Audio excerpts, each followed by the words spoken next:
पुढच्या बातमीकडे वळतोय। पालकमंत्र्यांच्या यादीतून धनंजय मुंडे आउट झालेत। बीडमधील सरपंच हत्या प्रकरण त्यांना भोवल्याची चर्चा आहे। बीडचं पालकमंत्रीपद अजित पवारांकडे गेलेलं आहे, तर पंकजा मुंडे यांना देखील बीडचं पालकमंत्रीपद मिळालं नाही। त्यांना जालना जिल्ह्याचं पालकमंत्री करण्यात आलेलं आहे। त्यामुळे आता पालकमंत्र्यांच्या यादीतून धनंजय मुंडे आउट झाल्याचं दिसतंय। बीडमधील सरपंच हत्या प्रकरणी ते वादाच्या भोवऱ्यात सापडलेले होते आणि हे प्रकरण आता त्यांना भोवल्याची चर्चा आहे। बीडचं पालकमंत्रीपद अजित पवारांनी स्वतःकडे ठेवलं आहे। मी स्वतःच आदरणीय दादांना आणि आदरणीय मुख्यमंत्र्यांना विनंती केली होती की बीडच्या पालकमंत्रीपदी आपण दादांना या ठिकाणी जिम्मेदारी द्यावी आणि दादांनाही विनंती केली होती की आपण बीडच्या पालकमंत्री म्हणून जबाबदारी घ्यावी।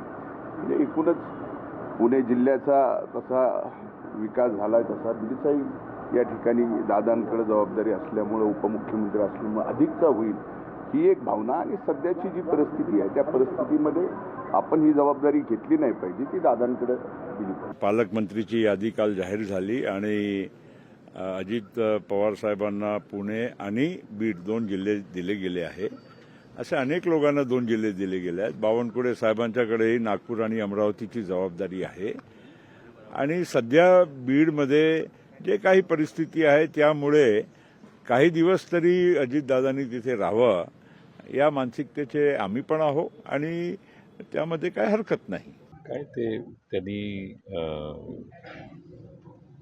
सध्याचे तिथले जे प्रश्न आहेत ते प्रश्न एवढे कॉम्प्लिकेटेड झालेले आहेत, त्यामुळं मला वाटतं की त्यांनी स्वतः तिथं जाणं पसंत केलं असेल। सरकारमध्ये नसल्यामुळे नक्की कोण नाराज आहे काय मला काय माहीत नाही आणि काय मी कालच ती यादी वाचलेली आहे। पालकमंत्रीपद स्वतः घेतले धनंजय मुंडेंनी। चांगली गोष्ट आहे ना, पालकमंत्री असतो पालकमंत्री, नाही तर मी मंत्री नाही तर माझ्याकडे कसं देणार।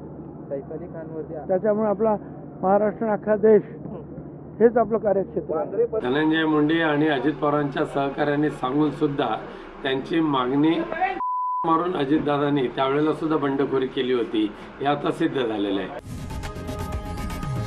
लोकशाही मराठी ऐका, पहा, जागरूक रहा।